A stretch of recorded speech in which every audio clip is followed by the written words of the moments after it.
1946, directeur de l'office de répartition des beurs, qui est à Arras. C'est un temps aussi pour lui important de conférences. L'année 47, il va fonder la revue Force spirituelle, qu'il mènera quasiment jusqu'à sa mort en 1976, qui va être une publication qui est support à la propagande de la cause spiritualiste. C'est bien un journal spiritualiste et non pas spirit. Qu'est-ce que ça veut dire? Ça veut dire qu'effectivement, c'est un sujet très large, mais on n'est pas dans le spiritisme de Kardec. On est vraiment dans ces mouvements spiritualistes. On a évoqué l'antoinisme, mais on pourrait évoquer aussi les apports des loges maçonniques qui sont par exemple à Douai, dont certaines vont avoir des excroissances spirites à la fin du 19e, dont une qui s'appelle la Loge du Réveil, qui va être d'ailleurs à l'origine de la création de l'Institut psychosique de Saint-Lenoble.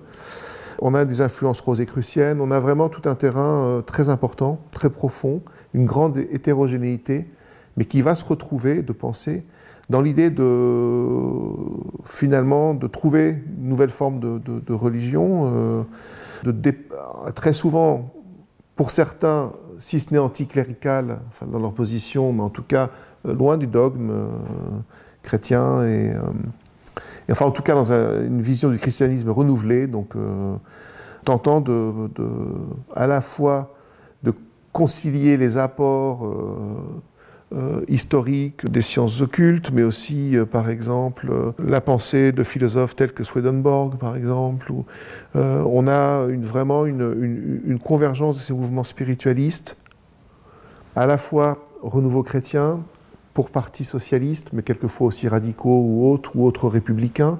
La question de la République est aussi importante. La laïcité, souvent, sont des défenseurs de la laïcité. Je dirais que, c'est un ressenti toujours, mais Simon, dans ce cadre-là, serait vraiment plus dans la rénovation du christianisme et de réinsuffler une nouvelle spiritualité.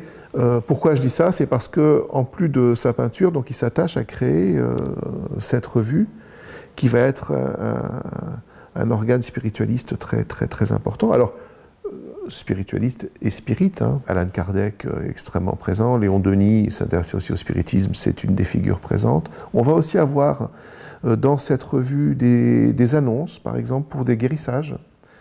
Tel jour de la semaine, vous trouverez à Tourcoing, dans tel café, un guérisseur qui pourra vous soigner. Ensuite, c'est un bulletin de rencontres entre les différents, et là on voit le maillage extrêmement impressionnant, centres spiritualistes. Dans une vision tout à fait personnelle, le sentiment que j'ai, c'est que le spiritualisme fait appel à des notions va chercher plus loin au niveau de cette idée d'une rénovation de la croyance, et moins sur le côté veut se tenir à l'écart en tout cas d'un des aspects du spiritisme, surtout dans les années 20, qui est une forme de mode spirit, comme il y a une mode au 19e. On fait les tables tournantes, etc.